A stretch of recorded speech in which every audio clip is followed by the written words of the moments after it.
Something else you might want to do with this is if you know the sine of an angle and you have to determine the cosine or the tan or the cosecant or something like that. So if you know, say sine theta equals 3 over 5. Well, sine theta equals y over r. So if you want to plot this on the Cartesian plane, okay, so y is 3 and r is 5. Well, y is 3 and r is 5, so that could be two different angles. Okay, so there or there, as long as the 5 goes here and the height is 3. The other thing you can do is look at the sine graph. When you look at the sine graph, okay, where is theta? Well, 3 over 5 is less than 1, so there's 1. So say there's 3/5. Okay, go across. There's two possible values for theta. Okay, so in the Cartesian plane or from the graph, you get two possible values for theta. Okay, so I could ask you to find theta. You got to give me both values. Or I could ask you to find cos of theta, or tan of theta, or cosecant of theta. Okay, so first I'm going to say cosine of theta equals what? Well, this is fairly easy. We know that cosine theta equals x over r. We know y and r, we just don't know x in these triangles. So to find x, we'll use Pythagorean theorem, and we go x equals square root of r squared minus y squared, which equals square root of 5 squared minus 3 squared, which ends up equaling root 16, which equals 4.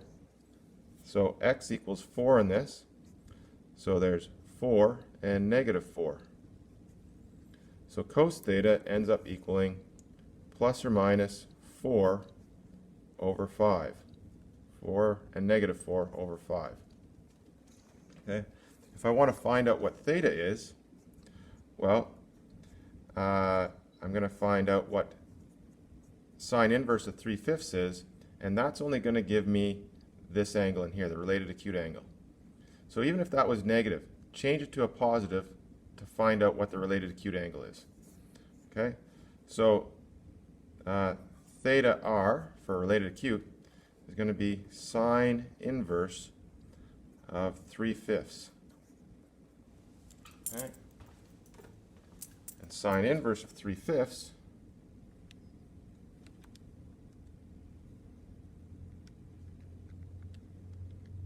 will give us 0.64 approximately. Okay, 0.64 rads. Okay, and then theta equals 0.64 and pi minus 0.64. Okay,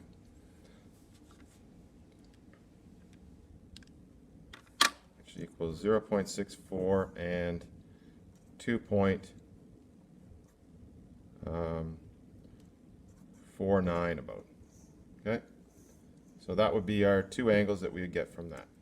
All right, another example would be if you want to figure out, say, theta from secant theta equals negative 8 over 7.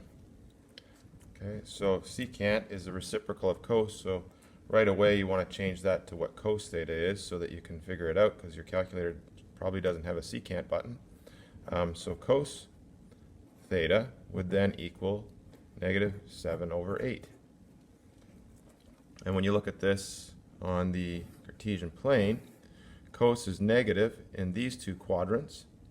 Okay, so that equals x over r. So it's going to be down here or up there. Sorry, same triangles. So that's going to be negative 7 on the x. R is going to be 8. Okay? And you want to figure out what the angle is. Okay? So the first thing you might want to do is find out what the related acute angle is. If that's pi, okay, then we can find out what the related acute angle is by just doing cos inverse of positive 7 over 8. So this angle in here is going to be the same as this one over here if that was 7 and that was 8. So I could do cos inverse of 7 over 8 and I could find theta r. And if I know what theta r is, then I can just add it to pi to get this one, and I can subtract it from pi to get that one. Okay, so this is going to be pi plus theta r, and this angle here is going to be pi minus theta r. So to get theta r, we just ignore the negative here, and we go theta r equals cos inverse of 7 over 8.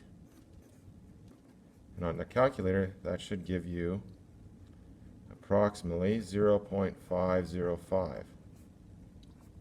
So then our angles theta will be pi minus theta r and pi plus theta r, which is going to be about 2.64 and 3.65 when you take that and subtract it from pi and add it to pi. And that would give me the angles here in radians. Now if you wanted to find, you've got secant theta and I ask you to find cotan theta, for example. Okay, so these aren't exact values. You want the exact value of cotan theta. So exact value of cotan theta. Well, there's two possible thetas, so you have to work them both out. Well, in order to do cotan, well, cotan equals, tan equals y over x, so cotan equals x over y. So we need to find out what y is. Well, just from Pythagorean theorem, y equals the square root of r squared minus x squared, which equals square root of 8 squared minus 7 squared, which equals root 15. So if you want to find the cotan of theta, you've got x, which is negative 7, but then you've got y, which is positive root 15 or negative root 15. So there's root 15 or negative root 15. Okay? So cotan theta is going to be plus or minus root 15. Sorry, that was the y. Equals plus or minus 7 over root 15. Okay, put the plus or minus on the top or the bottom, but I just like to put it out in front of the whole thing. Okay, so that would be cotan theta for that ratio.